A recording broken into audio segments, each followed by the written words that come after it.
Hello दोस्तों, आप सभी का स्वागत है हमारे यूट्यूब चैनल सुगम करता में। दोस्तों, मेरा नाम विशाल है। मैंने पहली बार में सीटेट का पेपर 1 और पेपर 2 दोनों ही एग्ज़ाम क्वालिफाई किए हैं। दिसंबर 2022 में जो सीटेट का एग्ज़ाम हुआ था वो मैंने क्वालिफाई किया है। ये मेरा रिजल्ट है, आप देख सकते हैं। जो पेपर 1 है उसमें मेरे 150 में से 117 मार्क्स आए हैं।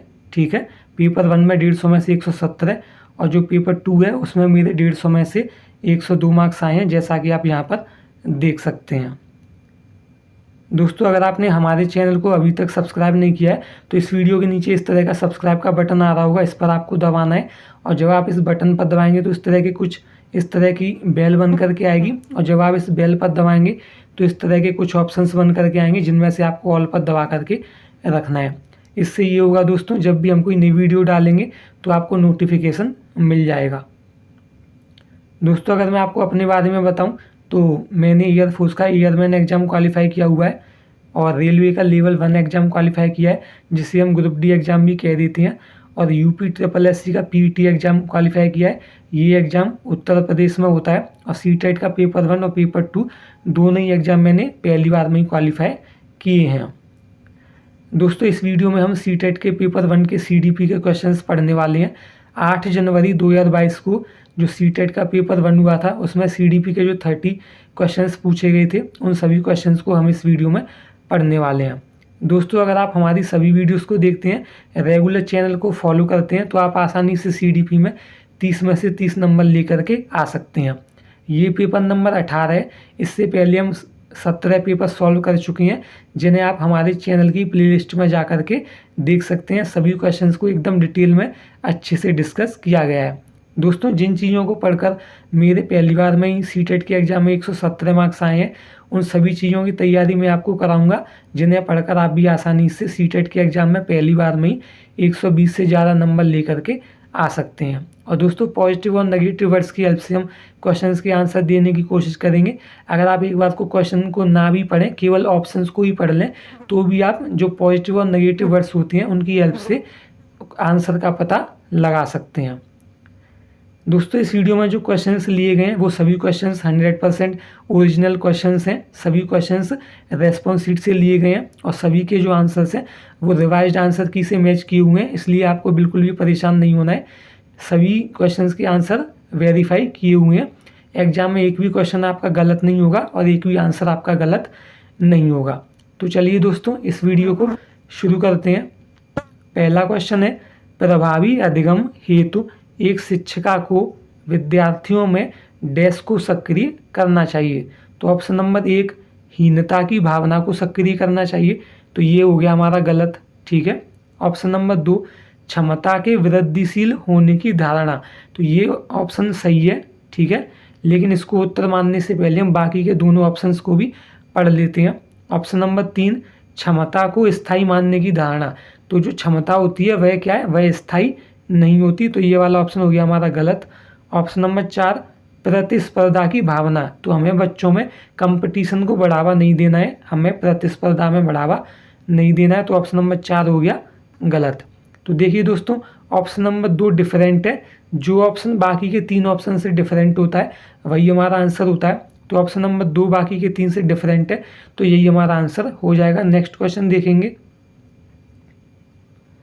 पियाजे के संज्ञानात्मक विकास के सिद्धांत के अनुसार स्वयं व पर्यावरण के बीच संतुलन की खोज की प्रक्रिया क्या कहलाती है।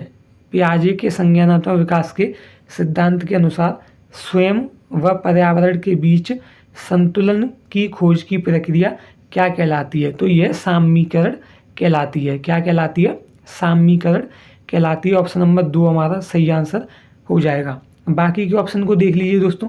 जैसे पहला ऑप्शन है समावेशन, तो जब बालक अपने वर्तमान स्कीमा में नए ज्ञान को जोड़ते हैं तो इसको हम समावेशन कहते हैं। ठीक है, जब वर्तमान स्कीमा में नए ज्ञान को जोड़ा जाता है तो इसे हम समावेशन कहते हैं। ऑप्शन नंबर 4 देखिए, समायोजन, तो जब वर्तमान स्कीमा में परिवर्तन किया जाता है तो इसे हम क्या कहते हैं, इसे हम समायोजन कहते हैं।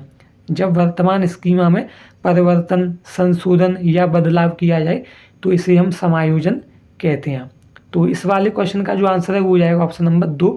बाकी के ये दोनों ऑप्शन मैंने आपको समझाने के लिए बता दिए। नेक्स्ट क्वेश्चन देखेंगे। विकासात्मक परिवर्तन मध्य बाल्यकाल तक बहुत तेज गति से होते हैं और फिर रुक जाते हैं।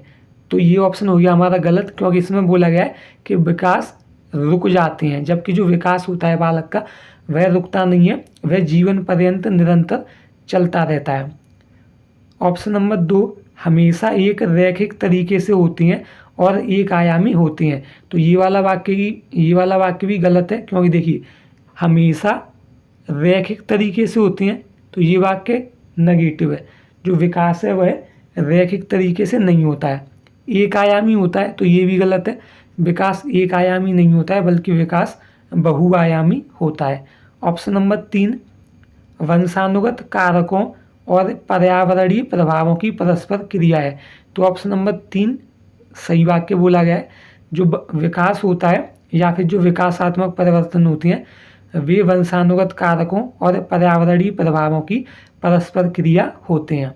ऑप्शन नंबर 4, सभी संस्कृतियों के बच्चों में सार्वभौमिक गति से होते हैं। तो विकासात्मक परिवर्तन सभी संस्कृतियों के बच्चों में सार्वभौमिक गति से नहीं होते। सार्वभौमिक का अर्थ है एक ही प्रकार से, तो ऐसा नहीं है। सभी बच्चों में जो विकासात्मक परिवर्तन होते हैं उनकी गति अलग अलग होती है, उनकी दर अलग अलग होती है। तो ऑप्शन नंबर 3 सभी से डिफरेंट है, तो ऑप्शन नंबर 3 हमारा सही आंसर हो जाएगा। नेक्स्ट क्वेश्चन देखेंगे। डैश के इस्तेमाल से विद्यार्थियों की उपलब्धि में डैश होने की संभावना है।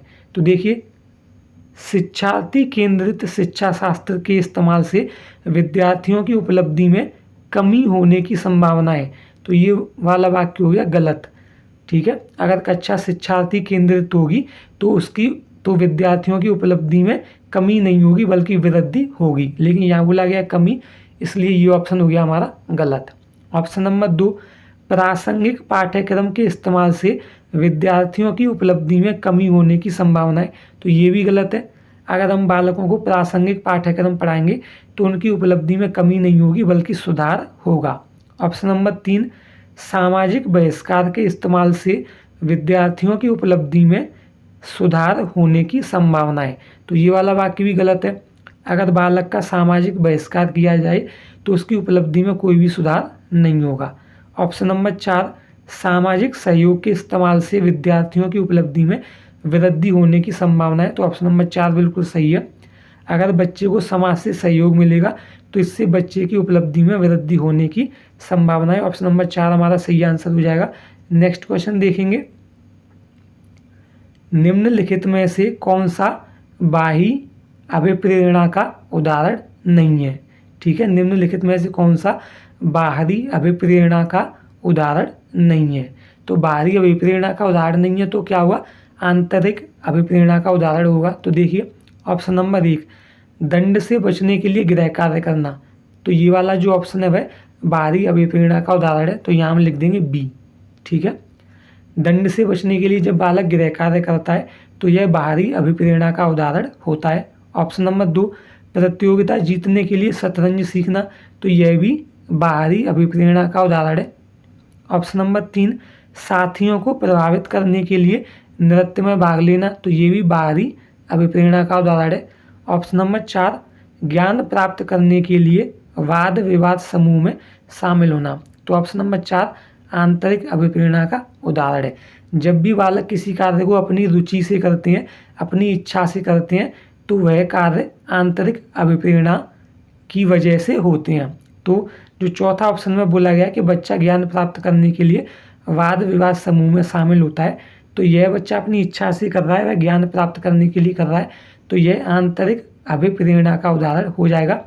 तो ऑप्शन नंबर 4 सब सारे ऑप्शन से अलग है, तो यही हमारा आंसर होगा। नेक्स्ट क्वेश्चन देखेंगे। राष्ट्रीय शिक्षा नीति 2020 में निम्नलिखित में से किसकी वकालत नहीं की गई है?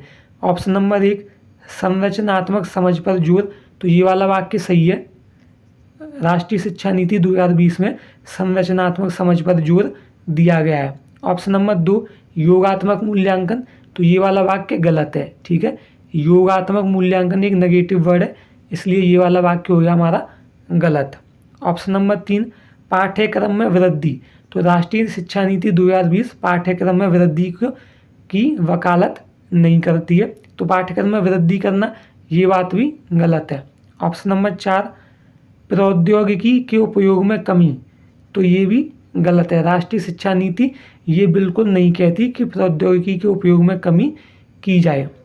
तो देखिए ऑप्शन क्वेश्चन में क्या पूछा गया है, राष्ट्रीय शिक्षा नीति 2020 में निम्नलिखित में से किसकी वकालत नहीं की गई है, यानी कि किन चीज़ों के लिए राष्ट्रीय शिक्षा नीति 2020 मना करती है।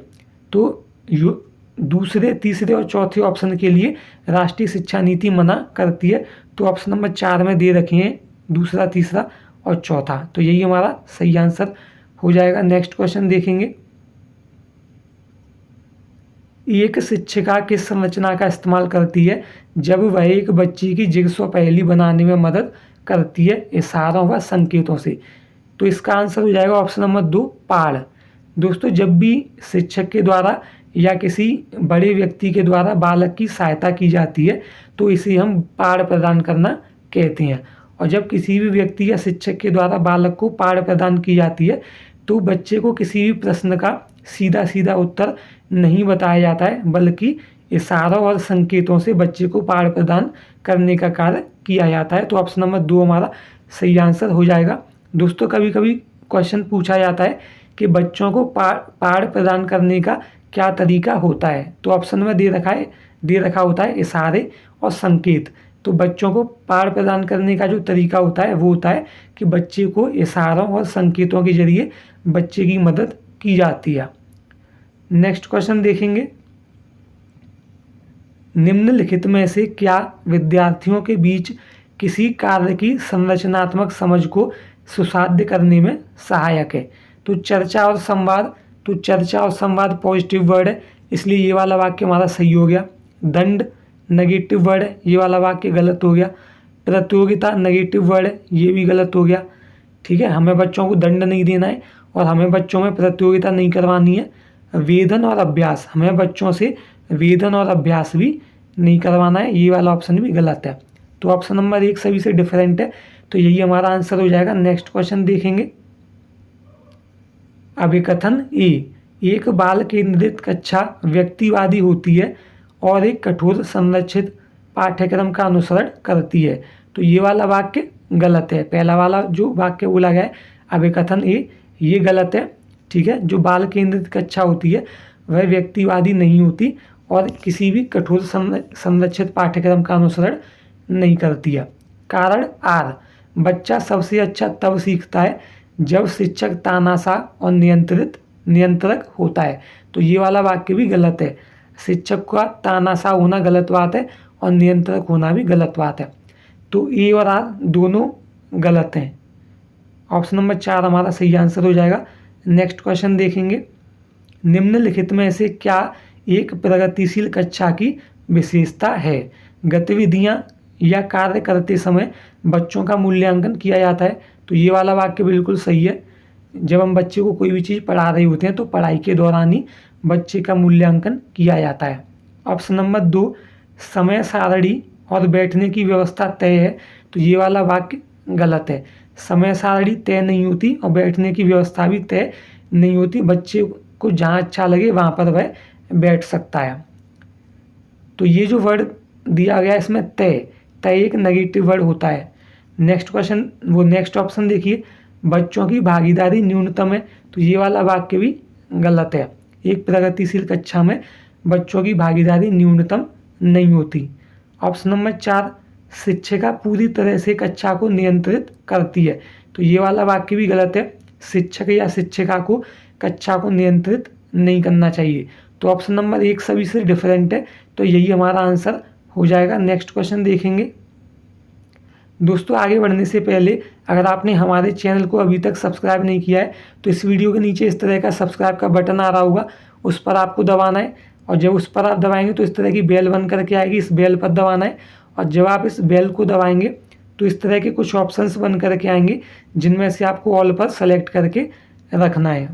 नेक्स्ट क्वेश्चन देखेंगे, अमृत तर्क देता है कि हम कानूनों को बदल सकते हैं यदि वे समाज की ज़रूरतों को पूरा नहीं करते, लेकिन यह आपसी सहमति और लोकतांत्रिक प्रक्रिया के माध्यम से किया जाना चाहिए। लॉरेंस कोहलर के अनुसार अमृत नैतिक तरक्की किस अवस्था में आता है? तो जो अमृत है वह सामाजिक अनुबंध अभिविन्यास की स्थिति में आता है। ऑप्शन नंबर 4 हमारा सही आंसर हो जाएगा। दोस्तों, जब भी बालक के द्वारा या बालिका के द्वारा ये बोला जाए कि हमें मतलब ऐसे नियम जो कि समाज की ज़रूरतों को पूरा नहीं करते, हमें उन नियमों को बदल देना चाहिए, तो इस तरह की जो बात होती है वह सामाजिक अनुबंध अभिविन्यास कहलाती है। देखिए दोस्तों, आप इसको याद कैसे रखेंगे? तो देखिए, कोई भी नियम है जो कि समाज की ज़रूरतों को पूरा नहीं कर पा रहे हैं, तो क्या हो जाएगा, हमारा जो अनुबंध है, यानी कि समाज के साथ हमने जो अनुबंध बना रखा है वह अनुबंध बना नहीं रह पाएगा। ठीक है, वह अनुबंध कैसा है? जब भाई किसी कानून से समाज की ज़रूरतें पूरी नहीं हो रही तो हमें अनुबंध को क्या करना पड़ेगा? अनुबंध तोड़ना पड़ेगा। तो ये केवल एक याद रखने का तरीका है। ठीक है, समाज की ज़रूरतें कानून से पूरी नहीं हो रही, इसलिए हम सामाजिक अनुबंध तोड़ देंगे। तो इस तरह से आप याद रखेंगे, सामाजिक अनुबंध अभिविन्यास। चौथा ऑप्शन हमारा सही आंसर हो जाएगा। नेक्स्ट क्वेश्चन देखेंगे। वो विद्यार्थी जिन्हें स्वलीनता है उनकी पहचान उनके सामने आने वाली किस क्षेत्र में चुनौती से की जा सकती है? एक निश्चित दिनचर्या का पालन करने में चुनौती, तो ये वाला वाक्य, तो ये उनको ये परेशानी नहीं होती है। अभिव्यंजक और ग्रहणशील संचार में चुनौती, तो ये वाला वाक्य सही है। जिन बच्चों में स्वलीनता विकार पाया जाता है वे बालक ग्रहणशील संचार में चुनौती का सामना करते हैं, वे आसानी से किसी भी चीज़ को ग्रहण नहीं कर पाते। ऑप्शन नंबर 3, सूचना को याद रखने में चुनौती, तो ये वाला वाक्य भी गलत है। वे आसानी से सूचना को याद रख सकते हैं, सूचना को याद रखने में उन्हें कोई भी चुनौती का सामना नहीं करना पड़ता है। ऑप्शन नंबर 3, स्थूल गत्यात्मक कौशल में चुनौती, तो ये वाला वाक्य भी गलत है। तो ऑप्शन नंबर 2 हमारा सही आंसर हो जाएगा। स्वलीनता विकार जिन बच्चों में पाया जाता है वे ग्रहणशील संचार में चुनौती का सामना करते हैं। नेक्स्ट क्वेश्चन देखेंगे।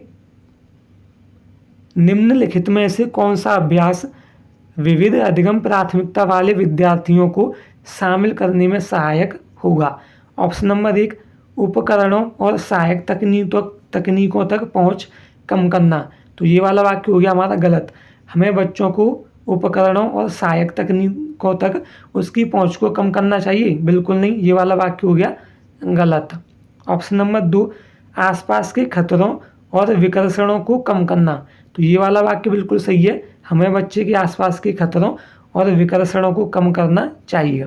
ऑप्शन नंबर 3, विद्यार्थियों की व्यक्तिगत पसंद और स्वायत्तता को प्रतिबंधित करना, तो ये वाला वाक्य गलत है। हमें हमें विद्यार्थियों की जो उनकी व्यक्तिगत पसंद होती है और स्वायत्तता होती है, हमें उनको प्रतिबंधित नहीं करना चाहिए। ऑप्शन नंबर 4, कार्य की प्रासंगिकता, मूल्य और प्रामाणिकता को कम करना, तो ये वाला वाक्य भी गलत है। ऑप्शन नंबर 2 हमारा सही आंसर हो जाएगा। नेक्स्ट क्वेश्चन देखेंगे। कक्षा में संस्कृति व भाषाई भिन्नताओं को ध्यान में रखते हुए कौन सी नीति प्रभावी होगी? तो ऑप्शन नंबर 1, कक्षा में प्रतिस्पर्धा की भावना को बढ़ावा देना, तो ये बात बिल्कुल गलत है। प्रतिस्पर्धा की भावना को बढ़ावा देना ये गलत बात है। ऑप्शन नंबर 2, विभिन्नताओं को अभाव के रूप में न देखना, तो ये वाक्य बिल्कुल सही है। जो बच्चे होते हैं उनमें अलग अलग प्रकार की विभिन्नताएं पाई जाती हैं और हमें इन विभिन्नताओं को अभाव के रूप में, कमी के रूप में नहीं देखना चाहिए, इसलिए ये वाला ऑप्शन हो गया हमारा सही। ऑप्शन नंबर 3, प्रत्यक्ष निर्देश के तरीकों का उपयोग, तो निर्देश नेगेटिव वर्ड है, तो ये हो गया हमारा गलत। मानकीकृत व कठोर पाठ्यचर्चा का पालन करना, तो मानकीकृत एक नेगेटिव वर्ड है और कठोर पाठ्यचर्चा भी नेगेटिव वर्ड है, तो ये वाला वाक्य भी हो गया गलत। ऑप्शन नंबर 2 हमारा सही आंसर हो जाएगा। नेक्स्ट क्वेश्चन देखेंगे। किस सिद्धांत पर आधारित कक्षा में विद्यार्थी स्वयं पहल करके व कक्षा में सक्रिय भागीदारी करके सीखते हैं? तो अनुकरण करके सीखना, तो ये गलत है। प्रतिपादक शिक्षण, तो प्रतिपादक नेगेटिव वर्ड है, ये भी गलत है। व्यवहारवादी नेगेटिव वर्ड है, ये भी गलत है। सामाजिक संरचनावादी। तो सामाजिक संरचनावादी पॉजिटिव वर्ड है और यही हमारा आंसर हो जाएगा। नेक्स्ट क्वेश्चन देखेंगे। राष्ट्रीय शिक्षा नीति 2020 प्रस्तावित करती है कि मूल्यांकन योग्यता के क्रम में बच्चों को रैंक देने के लिए महत्वपूर्ण है। तो ये वाला वाक्य गलत है, ठीक है। बच्चों को रैंक देना, ग्रेड देना, ठीक है, ये सब गलत बात होती हैं। ऑप्शन नंबर 2, सभी शैक्षिक गतिविधियों का केंद्र होना चाहिए। मूल्यांकन सभी शैक्षिक गतिविधियों का केंद्र होना चाहिए, तो ये वाला वाक्य भी गलत है। ऑप्शन नंबर 3, एक निश्चित अवधि में बच्चे की प्रगति का पता लगाने के लिए महत्वपूर्ण है। तो तीसरा वाला ऑप्शन सही है। जो मूल्यांकन होता है वो एक निश्चित अवधि में बच्चे की जो सीखने की गति होती है, प्रगति होती है, उसका पता लगाने के लिए महत्वपूर्ण होता है। ऑप्शन नंबर 4, शैक्षणिक वर्ष में एक बार ली जाने वाली औपचारिक परीक्षाओं के माध्यम से किया जाना। तो ये वाला वाक्य भी गलत है, ठीक है। इसमें औपचारिक परीक्षा नेगेटिव वर्ड है, एक बार ली जाने वाली परीक्षा ये नेगेटिव वर्ड है। तो ऑप्शन नंबर 3 डिफरेंट है सभी से, तो वही हमारा सही आंसर हो जाएगा। नेक्स्ट क्वेश्चन देखेंगे। विद्यार्थियों के अधिगम को सुसाध्य करने के लिए एक शिक्षिका को निम्नलिखित में से किस पर ध्यान देना चाहिए? निष्क्रिय सुनने को बढ़ावा देना। तो ये वाला वाक्य गलत है, क्योंकि निष्क्रिय एक नेगेटिव वर्ड है। रटकर याद करने पर बल देना, ये भी गलत वाक्य है, क्योंकि इसमें रटकर दे रखा है। तो रटना और याद करना दोनों ही नेगेटिव वर्ड है। परीक्षाओं के प्रति भय पैदा करना, तो बच्चे में भय पैदा करना नेगेटिव वर्ड है, नेगेटिव गलत बात है, तो ये वाला वाक्य भी गलत हो गया। ऑप्शन नंबर 4, बच्चों के पूर्व ज्ञान से संबंध जोड़ना। तो ऑप्शन नंबर 4 हमारा सही आंसर हो जाएगा। बच्चा जो भी नया ज्ञान ग्रहण कर रहा है, नया ज्ञान प्राप्त कर रहा है, उसे हमें बच्चों के पूर्व ज्ञान से जोड़ना चाहिए। तो नेक्स्ट क्वेश्चन देखेंगे। समावेशी शिक्षा के लिए क्या आवश्यक है? विशेष विद्यार्थियों के लिए केवल व्यावसायिक शिक्षा। तो केवल एक नेगेटिव वर्ड है, तो ये वाला वाक्य हो गया हमारा गलत। वो विद्यार्थी जिन्हें दिव्यांगता है उनके बारे में रूढ़िवाद बनाना। तो ये वाला वाक्य भी गलत है, क्योंकि जो रूढ़िवाद शब्द है ये नेगेटिव वर्ड है। तो ऑप्शन नंबर 3, व्यक्तिगत मतभेदों का ध्यान और सम्मान। तो जो बच्चे होते हैं उनमें अलग अलग प्रकार के व्यक्तिगत मतभेद पाए जाते हैं और हमें उनका ध्यान रखना चाहिए और उनका सम्मान करना चाहिए। तो सम्मान करना, ध्यान रखना पॉजिटिव वर्ड है, तो ये वाला वाक्य हो जाएगा हमारा सही। ऑप्शन नंबर 4, विद्यार्थियों में क्षमता आधारित कठोर समूहन। कठोर एक नेगेटिव वर्ड है, तो ये वाला वाक्य भी हो गया हमारा गलत। तो ऑप्शन नंबर 3 हमारा सही आंसर हो जाएगा। नेक्स्ट क्वेश्चन देखेंगे। निम्नलिखित में से कौन सा युग्म प्रतिक्रिया और लक्ष्य अभिविन्यास का सही मिलाप है? कक्षा में प्रथम स्थान प्राप्त करने के लिए किसी विषय की अतिरिक्त कक्षाएं लेना। तो यह परिहार उन्मुख निपुणता लक्ष्य है। ऑप्शन नंबर 1 हमारा सही आंसर हो जाएगा। बच्चा अपने आप को निपुण बनाने के लिए अतिरिक्त कक्षाएं ले रहा है, तो ऑप्शन नंबर 1 हमारा सही आंसर हो जाएगा। नेक्स्ट क्वेश्चन देखेंगे। निम्नलिखित में से कौन सा विद्यार्थियों द्वारा निर्मित भ्रांतियों से निपटने के लिए एक रचनात्मक दृष्टिकोण है? तो ऑप्शन नंबर 1, रटने और याद रखने के लिए बहुत सारी विषय वस्तु देना। तो रटना और याद रखना नेगेटिव वर्ड है, तो ये वाला वाक्य हो गया हमारा गलत। ऑप्शन नंबर 2, विद्यार्थियों की पूर्व मान्यताओं और वैकल्पिक अवधारणाओं को अनदेखा करना। तो ये वाला वाक्य भी गलत है। बच्चों की जो पूर्व मान्यताएं हैं और उनकी जो वैकल्पिक अवधारणाएं हैं, हमें उनको अनदेखा नहीं करना है। अनदेखा करना एक नेगेटिव वर्ड होता है। ऑप्शन नंबर 3, ऐसी परिस्थितियां बनाना जहां गलत धारणाएं व्यक्त करना प्रतिबंधित हो। तो ये वाला वाक्य भी गलत है। प्रतिबंधित करना या प्रतिबंध लगाना एक नेगेटिव वर्ड होता है। हमें बच्चों की धारणा को प्रतिबंधित नहीं करना है। ऑप्शन नंबर 4, भ्रांतियों के प्रत्युत्तर हेतु प्रयोग और अवलोकन के अवसर देना। तो ऑप्शन नंबर 4 हमारा सही आंसर हो जाएगा। इसमें दे रखा है अवसर देना, तो अवसर देना एक पॉजिटिव वर्ड होता है, पॉजिटिव वर्ड है, इसलिए चौथा ऑप्शन हमारा सही है। हमें बच्चों की भ्रांतियों को दूर करने के लिए उनके प्रत्युत्तर हेतु प्रयोग करने चाहिए और उन्हें अवलोकन के अवसर देने चाहिए। नेक्स्ट क्वेश्चन देखेंगे। दोस्तों आगे बढ़ने से पहले अगर आपने हमारे चैनल को अभी तक अभी तक सब्सक्राइब नहीं किया है तो इस वीडियो के नीचे ये सब्सक्राइब का बटन आ रहा होगा इस तरह का, इस पर आपको दबाना है। इस पर दबाने के बाद ये बेल बन करके आएगी, इस बेल पर दबाना है। और जब आप इस बेल पर दबा देंगे तो इस तरह के कुछ ऑप्शंस आएंगे जिनमें से आपको ऑल पर सेलेक्ट करके रखना है। आगे बढ़ते हैं दोस्तों। डैश स्थूल गत्यात्मक चालन कौशल का उदाहरण है, ठीक है, जबकि डैश में सूक्ष्म गत्यात्मक कौशल की आवश्यकता होती है।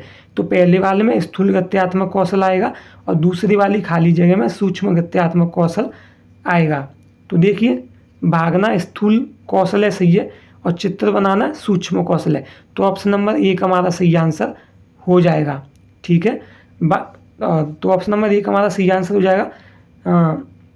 तो देखिए इसमें दूसरे ऑप्शन में देखिए, पकड़ना सूक्ष्म है तो यहाँ हम लिख देंगे एस। चढ़ना स्थूल है तो यहाँ हम लिख देंगे, स्थूल का मतलब STH कर लिख दिया, तो ये गलत है। पहले में उसने पूछा स्थूल और दूसरे डैश में पूछा सूक्ष्म, तो ऑप्शन नंबर 1 हमारा सही आंसर होगा। नेक्स्ट क्वेश्चन देखेंगे। निम्नलिखित में से कौन सा युग्म सही मिलान है? पूर्व संक्रियात्मक अवस्था में बच्चा निगमनात्मक व तार्किक सोच प्रारंभ कर देता है, तो ऑप्शन नंबर 1 हो गया हमारा गलत। पूर्व संक्रियात्मक अवस्था में बच्चा निगमनात्मक व तार्किक सोच प्रारंभ नहीं कर पाता है, वह निगमनात्मक सोच व तार्किक सोच कर पाता है अमूर्त संक्रियात्मक अवस्था में, ठीक है। ऑप्शन नंबर 2, मूर्त संक्रियात्मक अवस्था में बच्चा वर्गीकरण व संरक्षण कर पाता है, तो ऑप्शन नंबर 2 हमारा बिल्कुल सही है। मूर्त संक्रियात्मक अवस्था में जो बच्चा होता है वह वर्गीकरण व संरक्षण कर लेता है, तो यहाँ हम एम लिख देते हैं। ऑप्शन नंबर 3, अमूर्त संक्रियात्मक अवस्था में बच्चा अनुकरण की शुरुआत और काल्पनिक खेल खेलना शुरू कर देता है, तो ये वाला गलत है, यह संवेदी गामक अवस्था में होता है। ऑप्शन नंबर 4, शैशवावस्था में बच्चा तर्क को लागू करता है और अनुमान लगाने में सक्षम होता है, तो ये वाला वाक्य भी गलत है, ठीक है। तो इनमें से जो ऑप्शन नंबर 2 है वह सही है। मूर्त संक्रियात्मक अवस्था में जो बच्चा होता है वह वर्गीकरण व संरक्षण कर पाता है, वर्गीकरण व संरक्षण करने में सक्षम होता है। नेक्स्ट क्वेश्चन देखेंगे। निम्नलिखित में से कौन सा व्यवहार पठन वैकल्य की पहचान है? दोस्तों, पठन वैकल्य का अर्थ होता है कि बालक को पढ़ने में कठिनाई होती है, तो बार बार स्वभाव बदलना, तो यह पठन वैकल्य की का उदाहरण नहीं है, तो ये हो जाएगा गलत। अपमानजनक व्यवहार, तो अपमानजनक व्यवहार भी पठन वैकल्य की पहचान नहीं है, ये भी हो गया हमारा गलत। बी को डी पढ़ना, यहाँ की जो बालक है वह बी को डी पढ़ता है और 21 को 12 लिखता है, तो यही हमारा सही आंसर होगा ऑप्शन नंबर 3। पठन वैकल्य में जो बालक होता है वह बी को डी पढ़ता है, एम को डब्ल्यू पढ़ता है और अंकों को भी आगे पीछे कर देता है, जैसे 21 को 12 या फिर 31 को 13 कर देना, इस तरह से, ठीक है। तो ऑप्शन नंबर 3 हमारा सही आंसर हो जाएगा। चौथा ऑप्शन देखिए, कम ध्यान अवधि और अत्यधिक शारीरिक गतिविधि, तो इसमें क्या होता है, कम ध्यान अवधि कि बच्चा अधिक समय तक चीज़ों को याद नहीं रख पाता है। नेक्स्ट क्वेश्चन देखेंगे। इनमें से कौन सी बच्ची मध्य बाल्यावस्था में होगी? देखिए दोस्तों, यहाँ जो लिखा हुआ है ना मध्य बाल्यावस्था, तो मध्य बाल्यावस्था को हम मूर्त संक्रियात्मक अवस्था भी कहते हैं, ठीक है। ऑप्शन नंबर 1, एक बच्ची जो सहकारात्मक खेलों में शामिल नहीं हो सकती, तो ये वाक्य हो गया हमारा गलत। एक बच्ची जो अमूर्त विचारों का आसानी से पालन कर सकती है, तो अमूर्त विचारों का आसानी से पालन किया जाता है अमूर्त संक्रियात्मक अवस्था में, तो ये वाला ऑप्शन भी हो गया हमारा गलत। हमें क्या ढूंढना है, हमें मूर्त संक्रियात्मक अवस्था ढूंढनी है या फिर उस वाक्य को ढूंढना है जो कि मूर्त संक्रियात्मक अवस्था से संबंधित हो। ऑप्शन नंबर 3, एक बच्ची जिसने अभी सामाजिक संदर्भों में नकल सीखना शुरू किया है, तो ये भी हो गया गलत, ये भी मूर्त संक्रियात्मक अवस्था में नहीं आता। ऑप्शन नंबर 4, एक बच्ची जो तार्किक रूप से तर्क कर सकती है और संरक्षण कर पाती है, तो ऑप्शन नंबर 4 हमारा सही आंसर हो जाएगा। बच्चा तर्क कर सकता है मूर्त संक्रियात्मक अवस्था में, संरक्षण कर सकता है मूर्त संक्रियात्मक अवस्था में, और मूर्त संक्रियात्मक अवस्था को ही हम मध्य बाल्यावस्था कहते हैं, तो ऑप्शन नंबर 4 हमारा सही आंसर होगा। नेक्स्ट क्वेश्चन देखेंगे। वो विद्यार्थी जिन्हें दिव्यांगता है उनके सफल समावेशन के लिए क्या आवश्यक है। साथियों के बीच सहानुभूति और दया, तो सहानुभूति नेगेटिव वर्ड है, दया नेगेटिव वर्ड है, तो ये ऑप्शन हो गया हमारा गलत। शिक्षकों का पक्षपातपूर्ण रवैया, तो शिक्षक के द्वारा पक्षपात करना गलत बात है। सुलभ अवसंरचना इमारतें, तो ये वाला वाक्य सही है, ठीक है। दिव्यांग बच्चों के समावेशन के लिए हमें जो बिल्डिंग बनाई जाती है स्कूल की या फिर कोई भी बिल्डिंग, तो उस इमारत को इस तरह से बनाना चाहिए कि बच्चे को चलने फिरने में या किसी भी एक मंजिल से दूसरी मंजिल पर जाने में आसानी हो, ठीक है। जैसे कि मान लीजिए बच्चा व्हील चेयर का प्रयोग करता है, तो अगर सीढ़ियाँ बनी हुई हैं तो बच्चा उन सीढ़ियों पर व्हील चेयर को नहीं चला पाएगा। लेकिन अगर मान लीजिए कि सीढ़ियों के बगल में ही स्लिप बनी हुई है, तो बच्चा आसानी से अपनी व्हील चेयर को उस पर चला सकता है। ऑप्शन नंबर 4, विद्यार्थियों का अलगाव, तो ये वाला वाक्य भी हमारा गलत है। हमें विद्यार्थियों में अलगाव, विरोध उत्पन्न नहीं करना है। ऑप्शन नंबर 3 सभी से डिफरेंट है, तो यही हमारा आंसर हो जाएगा। नेक्स्ट क्वेश्चन देखेंगे। गिफ्ट के तौर पर कार मिलने पर एक 5 साल की बच्ची बोली, यह मेरे लिए नहीं है, लड़कियां कारों से नहीं खेलती। तो यह वाक्य क्या दर्शाता है? तो यह वाक्य जेंडर रूढ़िवादिता दर्शाता है। जब भी लड़के लड़कियों में अंतर किया जाए या फिर लड़कों के लिए अलग तरह के कार्य बताए जाए और लड़कियों के लिए अलग तरह के कार्य बताए जाएं, या फिर लड़कों के लिए खेलने की अलग तरह के खिलौने दिए जाएं और मतलब लड़के को खेलने के लिए अलग तरह के खिलौने दिए जाएं और लड़कियों को खेलने के लिए अलग तरह के खिलौने दिए जाएं, तो ये एक तरह का भेदभाव होता है और यह जेंडर रूढ़िवादिता को प्रदर्शित करता है। तो ऑप्शन नंबर 1 हमारा सही आंसर हो जाएगा। दोस्तों, कभी कभी जेंडर रूढ़िवादिता के स्थान पर जेंडर पक्षपात, जेंडर पूर्वाग्रह, लैंगिक पक्षपात, लैंगिक पूर्वाग्रह या लैंगिक रूढ़िवादिता आदि शब्द दे देता है। तो इन सभी शब्दों का एक ही अर्थ होता है, इसलिए जो भी इनमें से शब्द ऑप्शन में दे रखे वही हमारा सही आंसर हो जाएगा। नेक्स्ट क्वेश्चन देखेंगे। निम्नलिखित में से कौन सा कथन लेव वाइगोस्की के बच्चों के बारे में विचार को सही प्रकार से दर्शाता है? तो ऑप्शन नंबर 1, वाइगोस्की ने सुझाव दिया है कि बच्चों में बहुत सी क्षमताएं होती हैं जिनमें वे कार्य शामिल हैं जिन्हें बच्चे सहायता के साथ करते हैं। तो ऑप्शन नंबर 1 हमारा सही ऑप्शन है। बाकी के ऑप्शन देख लेते हैं। वाइगोस्की बच्चों को एक कूड़ा कागज के रूप में देखते हैं, तो ये वाला वाक्य गलत है। बच्चों को कूड़ा कागज के रूप में देखना गलत बात होती है। ऑप्शन नंबर 3, वाइगोस्की ने बच्चों की क्षमताओं को बहुत कम आंका है, तो ये वाला वाक्य भी गलत है। बच्चों की क्षमताएं बहुत कम नहीं होती। ऑप्शन नंबर 4, वाइगोस्की ने प्रस्तावित किया है कि बच्चे वयस्कों की तुलना में मात्रात्मक रूप से कम सोचते हैं, तो ये वाला वाक्य भी गलत है। तो ऑप्शन नंबर 1 हमारा सही आंसर हो जाएगा। लेव वाइगोस्की ने सुझाव दिया है कि जो बच्चे होते हैं उनमें बहुत सी क्षमताएं होती हैं और जिनमें वे कार्य शामिल हैं जिन्हें बच्चे सहायता पा करके कर सकते हैं। नेक्स्ट क्वेश्चन देखेंगे। दोस्तों, ये वाला क्वेश्चन इंग्लिश में दिया हुआ है। जब हमारा सीटेट का एग्ज़ाम होता है ऑनलाइन कंप्यूटर पर, तो अगर हमें कोई क्वेश्चन हिंदी में समझ में नहीं आ रहा है तो अगर हम उसको तो वहाँ से हम लैंग्वेज चेंज कर सकते हैं, लेकिन लैंग्वेज चेंज करने पर हम उसे चेंज की हुई लैंग्वेज में ही छोड़ देते हैं, तो हमारी जो रेस्पॉन्स शीट आती है वो उसी लैंग्वेज में आती है। इसीलिए ये वाला क्वेश्चन भी इंग्लिश में लिखा हुआ है। देखिए इसमें क्या लिखा है। इन Harvard Gardner's theory, persons high on dash intelligence have फाइनर sensibilities regarding their identity, human existence and meaning of life. तो देखिए दोस्तों, यहाँ दे रखा है देयर। देयर का मतलब होता है अपना। तो जब भी बालक अपनी पहचान के बारे में सोचे, मानव के अस्तित्व के बारे में सोचे, जीवन के अर्थ के बारे में सोचे, तो यह इंट्रापर्सनल कहलाता है। ठीक है, क्या कहलाता है? इंट्रापर्सनल कहलाता है, अंतर्वैयक्तिक कहलाता है। क्या कहलाता है? अंतर्वैयक्तिक। ठीक है, तो ऑप्शन नंबर 4 हमारा सही आंसर हो जाएगा। नेक्स्ट क्वेश्चन देखेंगे। अभिकथन ए, बच्चे सर्वप्रथम अपने परिवार में व्यवहार के तरीके सीखते हैं और मूल्यों और जीवन के मानदंडों को जानते हैं। तो पहला ऑप्शन बिल्कुल सही है। बच्चे अपने परिवार के सदस्यों से ही व्यवहार के तरीके सीखते हैं और मूल्यों को सीखते हैं और जीवन के मानदंडों को जानते हैं। अब कारण आर, परिवार बच्चों के सामाजिकरण का एक द्वितीयक अभिकारक है। तो ऑप्शन नंबर 2 हो जाएगा हमारा गलत। जो परिवार होता है वह सामाजिकरण का प्राथमिक कारक होता है, लेकिन यहाँ दे रखा है द्वितीयक कारक, इसलिए ये हमारा गलत।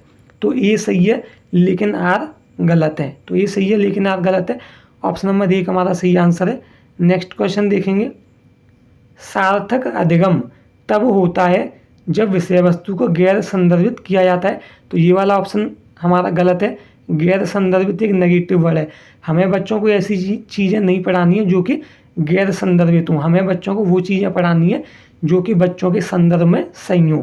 ऑप्शन नंबर 2 में विश्लेषण, समालोचनात्मक सोच तथा समस्या समाधान की प्रक्रियाएं शामिल हैं। तो ऑप्शन नंबर 2 हमारा सही वाक्य बोला गया है।